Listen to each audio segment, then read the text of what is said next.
Hello everyone, मैं आपके पास एक बार फिर जो लेके आया हूँ एनसीईआरटी का क्वेश्चन है और एनसीईआरटी के थर्ड एक्सरसाइज का क्वेश्चन है। जैसा कि आप देख पा रहे हो यहाँ पे ये थर्ड एक्सरसाइज है और उसका क्वेश्चन नंबर 11, ये क्वेश्चन नंबर 11 है जो मैं आपके साथ डिस्कस करने जा रहा हूँ।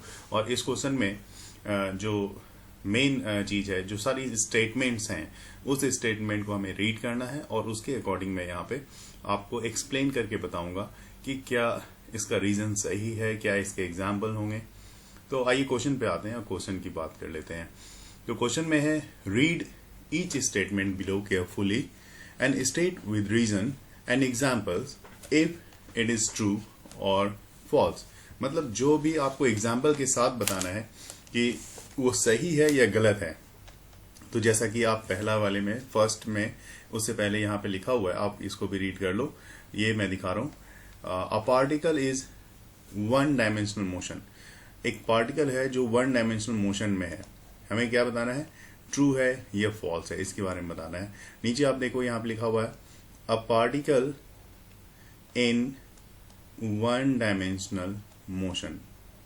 ठीक है, तो पार्टिकल वन डायमेंशनल मोशन में है और स्टेटमेंट को रीड करके उसके एग्जाम्पल्स को भी आपको बताना होगा कि कौन सा एग्जाम्पल्स इसके लिए सुटेबल है। तो जैसा कि पहला देख रहे हैं हम लोग, विथ जीरो स्पीड। स्पीड क्या है, zero. With zero speed at any instant may have non zero acceleration at that instant. May have non zero acceleration. ठीक है, स्पीड जीरो। सबसे पहली बात है यहाँ पे, मैं इसको अंडरलाइन करना चाहूंगा। यहाँ पे एक बार मैं इसको ब्रैकेट में लेके दिखा रहा हूँ। अंडरलाइन तो कर दिया मैंने, ब्रैकेट में लेके दिखा। स्पीड क्या, एक पार्टिकल है जिसकी स्पीड क्या है, होनी चाहिए, जीरो होनी चाहिए उस इंस्टेंट पे। और उसमें एक्सलेशन कैसी होनी चाहिए, नॉन जीरो एक्सलेशन होनी चाहिए। तो नॉन जीरो एक्सलेशन होगी, बिल्कुल होगी, और स्पीड भी जीरो होगी। तो ये स्टेटमेंट ट्रू है या फॉल्स, सबसे पहले ये पूछा गया है। तो क्यों ना इससे पहले कि मैं ये बताऊं कि स्टेटमेंट क्या है, ट्रू है या फॉल्स है, उससे पहले मैं चाहूंगा कि इसके बारे में एक थोड़ा सा मतलब मैं एक लॉजिक दे दूं। हालांकि यहाँ पे आपको दिख रहा होगा, यहाँ पे स्टेटमेंट ट्रू लिखा हुआ है और ट्रू के साथ जो स्टेटमेंट में जो एग्जाम्पल देने जा रहा हूं, वो एग्जाम्पल के बारे में बात कर लेते हैं। मान लो कोई बॉडी है, उसको आपने फ्री फॉल करने के लिए छोड़ दिया। एक बॉडी आपने ले ली और वहां पे क्या किया, आपने फ्री फॉल का केस में उसको छोड़ दिया। ये जैसे ये पेन का कैप मैं दिखा रहा हूं आपको, इसको ले लिया और इसको यहां से मैंने ड्रॉप कर दिया।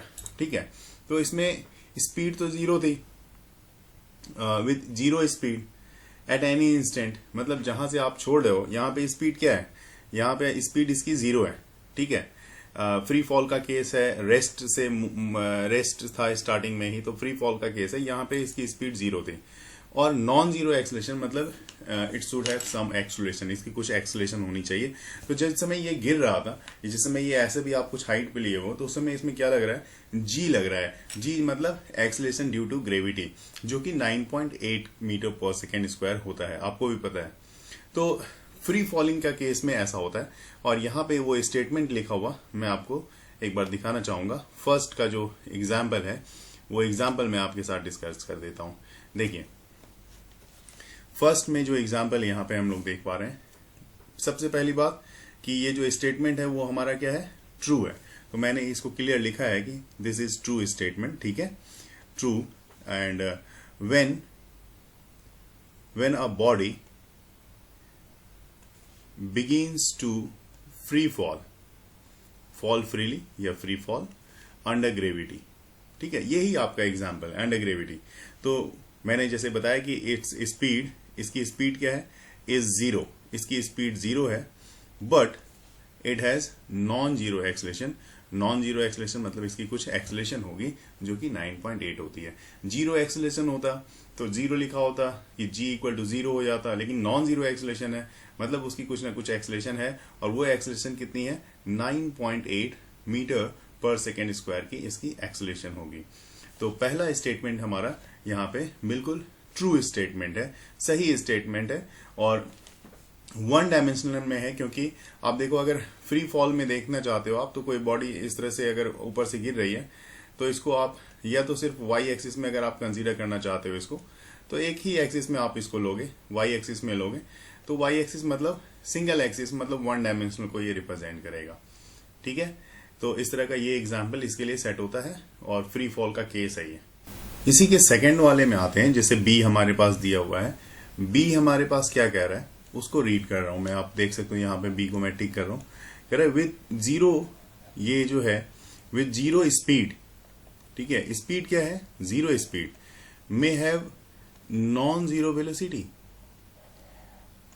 With zero speed may have non zero velocity. अब ये हमें देखना होगा, यहां पे मैं आपको दिखा रहा हूं, बी वाले पोर्शन में मैंने लिखा है फॉल्स। मैंने यहां पे क्या लिखा है, फॉल्स। तो जैसे कि आपको पता है speed is a magnitude of velocity. अगर आप वेलोसिटी लेते हो, वेलोसिटी मान लो इस तरह से आपने वेलोसिटी दिखाई और इस वेलोसिटी को आप मैग्नीट्यूड के फॉर्म में ले लेते हो, मतलब मॉड के फॉर्म में दे देते हो, तो मॉड जो आपको दिखाता है ये क्या दिखाता है, ये सिर्फ आपके स्पीड के बारे में बताएगा। तो ये सिर्फ आपका स्पीड बता रहा है v। अब इसमें डायरेक्शन नहीं है, ठीक है ना। अब इसमें क्या है, डायरेक्शन इसमें आपका नहीं है। तो मैं आपको बता दूं ये सिर्फ और सिर्फ मैग्नीट्यूड, स्पीड ऑफ मैग्नीट्यूड, जैसे यहां लिखा है किसका मैग्नीट्यूड, स्पीड क्या है, मैग्नीट्यूड ऑफ वेलोसिटी है, ये मैग्नीट्यूड ऑफ वेलोसिटी है। तो मैग्नीट्यूड ऑफ वेलोसिटी है और साथ ही साथ ये कह रहा है कि the magnitude of non zero velocity can not be zero. Non zero velocity मतलब आप समझ रहे हो, नॉन जीरो वेलोसिटी मतलब क्या हुआ कि अगर मान लो आप इस जगह से, ये एक पॉइंट है, इस जगह से आप इस तरफ चले, आगे गए, ठीक है, और आगे चल के यहां तक आए और फिर वापस आप आ गए, तो डिस्प्लेसमेंट क्या हो गई, जीरो हो गई। डिस्प्लेसमेंट जीरो होने का मतलब क्या हो गया, आपने मतलब डिस्प्लेसमेंट किया नहीं। अब आप कह रहे हो कि अगर आप डिस्प्लेसमेंट नहीं कर रहे हो, और मैंने क्या किया कि अगर आप वेलोसिटी को जीरो लिखते हो, सोचो कि अगर आप वेलोसिटी को जीरो लिखते हो तो क्या होगा। वेलोसिटी जीरो लिखने का मतलब क्या हो गया, स्पीड जो है, स्पीड की मैग्नीट्यूड क्या हो गई, जी हाँ, स्पीड की कुछ मैग्नीट्यूड तो होगी ना। स्पीड यहाँ पे आपको, speed is the magnitude of velocity. अब आप वेलोसिटी जीरो लिख रहे हो लेकिन स्पीड तो कुछ ना कुछ होगी। तो यहाँ पे ये कहता है विद जीरो स्पीड, लेकिन यहाँ पे जीरो स्पीड का मामला तो हुआ नहीं, नॉन जीरो वेलोसिटी, वेलोसिटी भी नॉन जीरो हो और स्पीड भी आपकी जीरो हो। एक और एग्जाम्पल से मैं समझाने की कोशिश करूंगा आपको। जैसे कि यहाँ पे कहा गया है कि नॉन जीरो वेलोसिटी, कहा गया है ना, नॉन जीरो वेलोसिटी। आप देखो यहाँ पे मैं बता रहा हूँ कि इसमें इसने लिख दिया है नॉन जीरो वेलोसिटी। देखो आप, मैं बी वाले पोर्शन में मैं मार्क कर रहा हूँ, ऊपर आप क्वेश्चन को देखो, नॉन जीरो वेलोसिटी यहाँ पे लिखा है मैंने। नॉन जीरो वेलोसिटी मतलब मान लो वेलोसिटी कितना लिख दिया मैंने, यहाँ पे मैं लिख देता हूँ, मान लो वेलोसिटी मैंने लिख दिया 3 मीटर पर सेकेंड स्क्वायर, 3 मीटर पर सेकेंड, ठीक है। यहाँ पे वेलोसिटी मैं 3 मीटर पर सेकेंड लिख रहा हूँ। तो इसका मतलब वेलोसिटी की कुछ न कुछ, वेलोसिटी का कुछ न कुछ तो है, वैल्यू तो है। मैग्नीट्यूड कितने की है, 3 की है। और आप क्या कहते हो कि यहाँ पे जैसे मैंने लिखा है magnitude of velocity is speed, तो magnitude of velocity is speed, तो इसका मतलब यहाँ पे कुछ न कुछ स्पीड तो 3 मीटर पर सेकेंड की स्पीड तो रही होगी ना। लेकिन आप क्या कह रहे हो, विद जीरो स्पीड। क्वेश्चन क्या कह रहा है, जीरो स्पीड। आप बताओ कोई ऐसा एग्जाम्पल दो जिसकी स्पीड जीरो और साथ ही साथ वेलोसिटी जो वो नॉन जीरो। तो ऐसा हो नहीं सकता कि वेलोसिटी आपकी, वेलोसिटी का कुछ अमाउंट मिले, मैग्नीट्यूड मिले और आप उसके बाद कहोगे कि जी स्पीड ही जीरो है। ऐसा पॉसिबल नहीं है। तो इसलिए यहाँ पे, इसलिए मैंने यहाँ पे फॉल्स लिखा है। तो अब ये क्लियर है। यहां से सी को भी रीड कर लेते हैं। सी में क्या कह रहा है, with constant speed must have zero acceleration. देखिए कह रहा है कि स्पीड भी कांस्टेंट हो, ठीक है, स्पीड कांस्टेंट होनी चाहिए और मस्ट हैव जीरो एक्सेलरेशन, और उसकी एक्सेलरेशन जीरो होनी चाहिए। तो देखते हैं कि इसके बारे में क्या एग्जांपल हम दे सकते हैं। अच्छे से एग्जांपल के बारे में हम सोच, तो कोई भी ऑब्जेक्ट जो है, अगर वो, मैं बताऊं कि कोई भी ऑब्जेक्ट अगर कॉन्स्टेंटली मूव कर रहा है, ठीक है, कॉन्स्टेंटली मूव कर रहा है, मतलब इक्वल टाइम इंटरवल में इक्वल डिस्टेंस कवर कर रहा है एक सर्टेन डायरेक्शन में, तो वो आप ये कह सकते हो कि उसकी स्पीड जो है कांस्टेंट है, ठीक है, उसकी स्पीड क्या है, कांस्टेंट है। लेकिन मार्क करने वाली बात ये होगी कि चूंकि वो सर्टेन डायरेक्शन में मूव कर रहा है तो उसमें एक्सेलरेशन नहीं होगा, क्योंकि स्पीड जो है, जैसे कि मैं बता रहा हूं कांस्टेंट स्पीड है, क्वेश्चन में कहा जा रहा है, तो उसमें एक्सेलरेशन हो ही नहीं सकता। इसी स्टेटमेंट को यहाँ पे मैंने, यहाँ पे लिखा है मैंने, जो सी है हमारा, ये ट्रू है, ठीक है। मैंने यहाँ पे मेंशन भी किया है कि ये क्या है, ये ट्रू स्टेटमेंट है, बिल्कुल ट्रू स्टेटमेंट है। कब? व्हेन अ पार्टिकल, ये जो पार्टिकल है मूव्स, ये पार्टिकल मूव्स कर रहा है with constant, with a constant speed, है ना, in same direction, neither the magnitude not the direction, न ही मैग्नीट्यूड और न ही डायरेक्शन इसकी चेंज हो रही है, दोनों में से कोई भी इसमें चेंज नहीं आ रहा है, न इसका मैग्नीट्यूड चेंज हो रहा है और न ही इसका डायरेक्शन चेंज हो रहा है, जैसा कि यहाँ पे हम लोग देख, और न ही इसमें लिखा हुआ है नाइदर द मैग्नीट्यूड और नॉर द डायरेक्शन, मतलब ऑब्जेक्ट जो है बिल्कुल सीधा जा रहा है, उसकी डायरेक्शन चेंज नहीं हो रही, of the velocity changes so acceleration is zero. अगर मैंने बताया ही, अगर ये बिल्कुल यूनिफॉर्म जाएगा तो उसकी एक्सेलरेशन क्या होगी, जीरो होगी। अब देखो यहाँ पे एक और एग्जांपल कभी कभी हमें देखने को मिलता है कि मुझे एक ऐसा एग्जांपल दो जिसमें स्पीड जो है आपकी कांस्टेंट हो लेकिन एक्सेलरेशन होनी चाहिए, मतलब स्पीड कांस्टेंट और एक्सेलरेशन भी हो। तो स्पीड कांस्टेंट वो सर्कुलर मोशन का होता है, आपने स्टडी भी किया होगा, यूनिफॉर्म सर्कुलर मोशन में ऐसा होता है कि सर्कुलर मोशन में अगर बॉडी घूम रही है तो कांस्टेंट स्पीड के साथ घूमती रहती है, लेकिन हर पॉइंट पे उसका जो डायरेक्शन होती है हर पॉइंट पे चूंकि उस सर्कल के टेंजेंशियल होती है, तो वहां पे क्या होता है, वो उसकी एक्सेलरेशन कुछ ना कुछ होती है। लेकिन यहाँ पे मैंने क्या बोला, बॉडी सीधी जा रही है। आप सोचो कि अगर ब्लॉक सीधा जा रहा है और कांस्टेंट स्पीड से जा रहा है तो एक पर्टिकुलर एक डायरेक्शन, उसका डायरेक्शन चेंज तो हो नहीं रहा, तो इसलिए वहां पे क्या है, एक्सेलरेशन जीरो है। तो in case a particle rebound instantly with the same speed, अगर मान लिया गया कि हमने बॉल को बिल्कुल सीधा थ्रो किया है और वो सीधा थ्रो होने के बाद मान लो किसी चीज से स्ट्राइक करके फिर से रिबॉन्ड हो रहा है और स्पीड लेकिन कांस्टेंट अगर रह जाती है तो it's acceleration will be infinite, तब उसके एक्सेलरेशन को हम लोग इनफाइनाइट कंसीडर कर सकते हैं।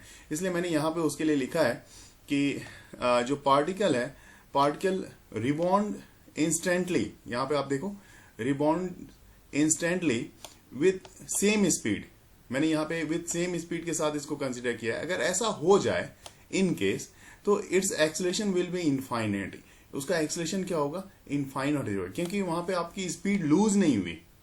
अब ये बात को समझना, जो कि ऐसा पॉसिबल नहीं है, यहाँ पे लिखा हुआ भी है इज फिजिकली नॉट पॉसिबल, ठीक है, तो इसको हम लोग कंसीडर करेंगे। तो दोनों ही बातें यहाँ पे मैंने आपको बताई है। पहली चीज कि अगर सर्कुलर मोशन में होता तो स्पीड कांस्टेंट हो सकती थी और एक्सेलरेशन वहां पे कुछ ना कुछ फाइंड आउट कर सकते थे, लेकिन अगर स्पीड कांस्टेंट है और बॉडी बिल्कुल स्ट्रेट में जा रही है, बिल्कुल स्ट्रेट पाथ पे जा रही है, तो उस केस में वहां पे एक्सेलरेशन नहीं हो सकता है, ठीक है। और जब ऐसा भी हो सकता है कि अगर मान लो आपने बॉडी को स्ट्रेट फेंका और बॉडी वॉल से स्ट्राइक करके या किसी भी ऑब्स्टिकल से स्ट्राइक करके बाउंस बैक आ रही है और उसकी स्पीड रिड्यूस नहीं हो रही है, तो वो इनफाइनाइट एक्सेलरेशन के केस में माना जाएगा, जो कि पॉसिबल नहीं है।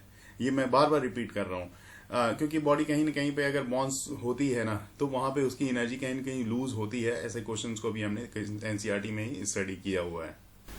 अब जो हमारा लास्ट वाला पार्ट है वो है हमारा डी क्वेश्चन, उसको देखते हैं कि हमें क्या करना है। यहाँ पे ये डी है, आपका देख रहे हो, with positive value of acceleration must be speeding up. तो with positive value of acceleration की क्या वैल्यू बता रहा है, पॉजिटिव बता रहा है, और वो कह रहा है कि मस्ट बी स्पीडिंग अप। इसका मतलब है कि उसमें पॉजिटिव वैल्यू ऑफ एक्सेलरेशन अगर आप कंसीडर कर रहे हो, इसका मतलब हमेशा आपकी स्पीड बढ़ती है क्या।